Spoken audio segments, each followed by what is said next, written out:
Meu nome é Felipe Persigo e nesse vídeo eu quero comentar um pouquinho com você sobre bolhas, se o Bitcoin ele é uma bolha ou ele não é uma bolha, ou se ele vive dentro de uma bolha. Você já se perguntou por que tem tantas pessoas que falam que um dia o Bitcoin vai acabar e que a bolha do Bitcoin ela vai explodir? Se você não sabe, então fica até o final desse vídeo que eu tenho certeza que você vai gostar. Já deixa seu like aqui no vídeo, já se inscreve no canal se ainda você não é inscrito, se é a primeira vez que você está aqui. Mas vamos ao que interessa, vamos ver se o Bitcoin é bolha ou se ele não é uma bolha. Bora lá pro vídeo.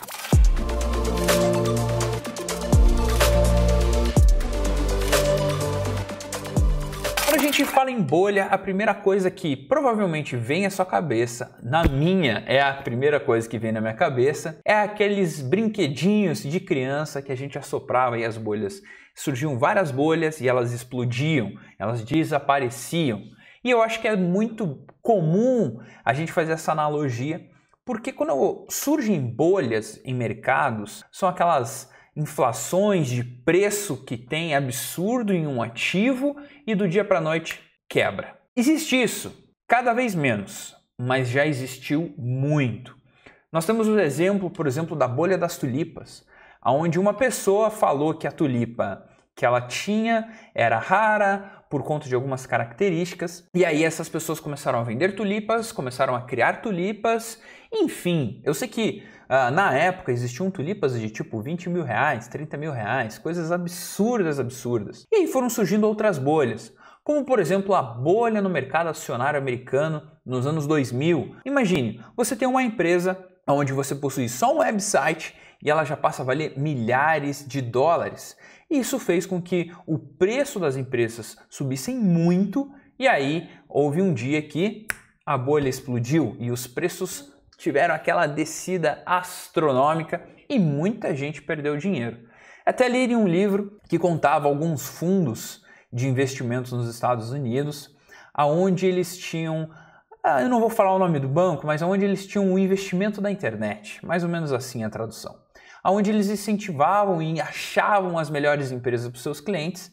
E aí no ano 2000, quando houve a bolha da internet, esse fundo ele perdeu 70% do seu valor, em 2001 ele perdeu 30% e aí em 2003 ele acabou perdendo mais 50%. Resultou que em 2006, 6 anos após, esse fundo ainda estava com uma performance de menos 79%, porque muitas dessas empresas fechou, quebrou e aí nunca conseguiu recuperar o seu dinheiro. Então era um fundo de mais ou menos 10 bilhões de dólares e que passou a valer cento e poucos milhões de dólares 6 anos depois. Esse é um exemplo de bolha. Uma bolha onde as pessoas ficaram em um hype, que nós chamamos, ficaram com medo de ficar de fora, o famoso FOMO, e foram comprando e foram fazendo loucura com o dinheiro. Quando eu digo só um website, só para deixar claro, literalmente tinha muitas empresas que eram portinhas e portinhas em uma cidadezinha no interior assim, e que por ter um website tinha perspectivas de valer milhares de dólares porque estava no negócio do ano. Entende? Então não faz muito sentido. E o que tudo isso tem a ver com Bitcoin, né? Vamos agora falar do tal Bitcoin, se ele é uma bolha e se ele não é uma bolha. Não se esquece de deixar aqui o seu like e também me contar se você já viu alguma história de bolha que eu não comentei. Eu comentei das tulipas e da bolha.com. Se você conhece alguma outra bolha que não foi comentada aqui, me conta aí nos comentários que eu quero saber. O Bitcoin, ele tem passado por diversas bolhas, vamos assim dizer. E aqui é uma ótica minha, tá? Não é uma verdade absoluta, mas é o que eu consegui identificar. Por diversos anos, ele tende a subir, ele bate um pico histórico e ele cai pra caramba. E ele fica um período lateralizado, que nós chamamos, né? Então ele fica de lado e aí ele tem mais um pico lá para cima, passando o topo anterior, e ele cai de novo. E aí ele fica mais algum tempo e fica repetindo esse padrão. Por diversas vezes o Bitcoin morreu. Sabe por que ele morreu? Porque por diversas vezes especialistas diziam que por ele ter chegado a este preço e ter caído tanto, a bolha tinha estourado. Pois é, parece que estourou diversas vezes, mas nunca quebrou, correto? E aqui, até uma ressalva. Muitas pessoas, elas têm medo de ficar de fora e é o que ocasiona essas bolhas dentro do próprio mercado. Então, por exemplo, o Bitcoin ele valia, vamos supor, $1, foi a $100, começou a subir ali 20, 30, as pessoas começaram a ficar com medo de ficar de fora, foram comprando, vende casa, compra Bitcoin, vende casa, compra Bitcoin, vende carro. E o que acontece? O preço do Bitcoin começa a subir. Saiu de $1 e vai a 100, $150. E aí o que acontece? Muitos vendem.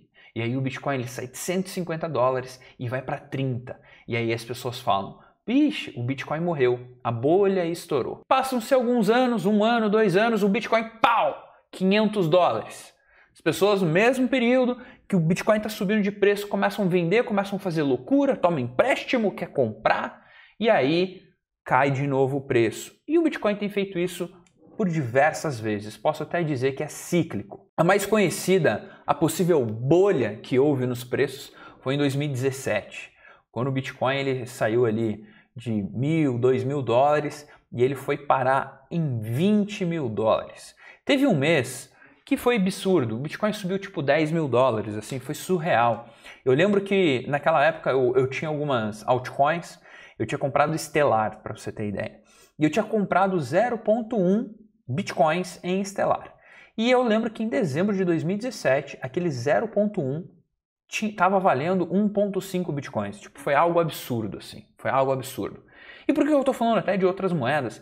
Porque acontece que daí muitas pessoas acabam fazendo esse hype, criando expectativas em outras moedas, esperando que elas sejam os novos Bitcoins. É sempre achar a melhor empresa, achar a queridinha da vez.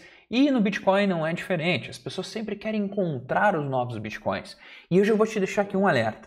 Não existe os novos Bitcoins. Existe o Bitcoin, existem as altcoins, existem moedas promissoras sim, mas nenhuma vai passar o Bitcoin e não vai acontecer como houve o Bitcoin, sair de centavos e valer milhares de dólares, ok? Só pra gente deixar claro. Mas então, em 2017, o preço sobe e vem uma queda. Pá! E o Bitcoin, desde então, tende a se lateralizar. Ele deu uma subida, ele caiu de novo, ele subiu, ele caiu e agora ele está em um período de lateralização. Como eu comentei, é muito cíclico isso acontecer no Bitcoin, então há uma expectativa que para até final do ano ou final do ano que vem ou nos próximos 3 anos, ninguém sabe, tenha um grande mercado de alta, onde o Bitcoin pode chegar a valer 30, 40, 50 mil dólares, ninguém sabe, mas muitas pessoas estimam que chegue a esse preço ou até mesmo um pouco mais. Se chegar, iremos comemorar. Se não chegar, tá tudo bem também, porque tem se provado uma excelente reserva de valor, um excelente ativo para poder usar o dinheiro fora do país, quando viaja, enfim, tem diversos usos para o Bitcoin. Então, para nós concluirmos, será que o Bitcoin é uma bolha ou será que ele não é uma bolha? Ao meu ver, o Bitcoin ele não é uma bolha. Apesar do seu preço vir aumentando ano após ano, ele não é um preço que sobe sem justificativa.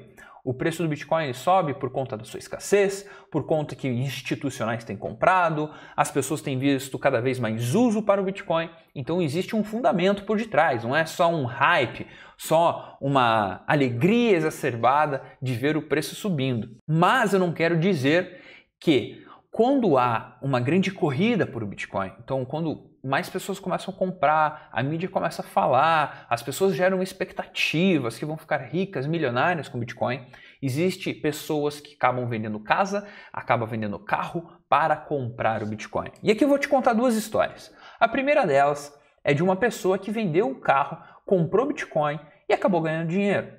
Por quê? Porque ela comprou quando o Bitcoin valia pouco, ela acreditou, ela viu os fundamentos. E existe uma segunda pessoa que quando o Bitcoin estava próximos dos 18 mil dólares, ela dizia, o Bitcoin vai a 100 mil dólares. 100 mil dólares. E eu vou pegar dinheiro emprestado para comprar o Bitcoin. E sim, eu estou falando pausado porque é para você entender o que eu estou falando. A pessoa pegou 200 mil reais pagando um juros de 2% ao mês para comprar Bitcoins. E existem outras histórias também nos Estados Unidos e tudo mais, de pessoas que venderam casa, venderam carro, hipotecaram, fizeram empréstimos para comprar Bitcoins. E pessoal, nunca façam isso. porque isso vai te levar à ruína, isso vai te quebrar. E essas pessoas quebraram. Tanto o cara que emprestou dinheiro quanto o cara que vendeu a casa quebraram, perderam tudo. Por quê? Porque acreditaram numa expectativa que não existe. Se você quer investir, você acredita nos fundamentos, quer vender teu carro e comprar, você pode fazer isso, ok? Se você tiver dinheiro guardado, se você já tiver uma casa paga, entendeu? E não vai deixar para comprar, meu amigo, quando o Bitcoin tiver 20 mil dólares de novo. Quando chegar lá, você nem compre, entendeu? Aproveita que o Bitcoin está de lado. Faz aí 3, 4 meses que o Bitcoin não sai de uma faixa de preço. Isso é muito bom, você consegue comprar o ativo em um preço mais barato, ok? Então se atente aos fundamentos do Bitcoin. Então, concluindo, o Bitcoin ele não é uma bolha. Infelizmente, existem bolhas de preço quando existe uma expectativa exagerada, quando existe um anseio para ficar rico com isso. Mas o Bitcoin ele não é uma bolha. Ele é um ativo que vem se provando no tempo com uma excelente reserva de valor e com propriedades como nunca visto antes em um ativo digital. Então, pessoal, espero que vocês tenham curtido. Deixa aqui nos comentários se você acha que o Bitcoin é uma bolha ou ele não é uma bolha. Eu quero saber de você o que você pensa, tá bom? E se você não é inscrito, já se inscreve no canal e até o próximo vídeo.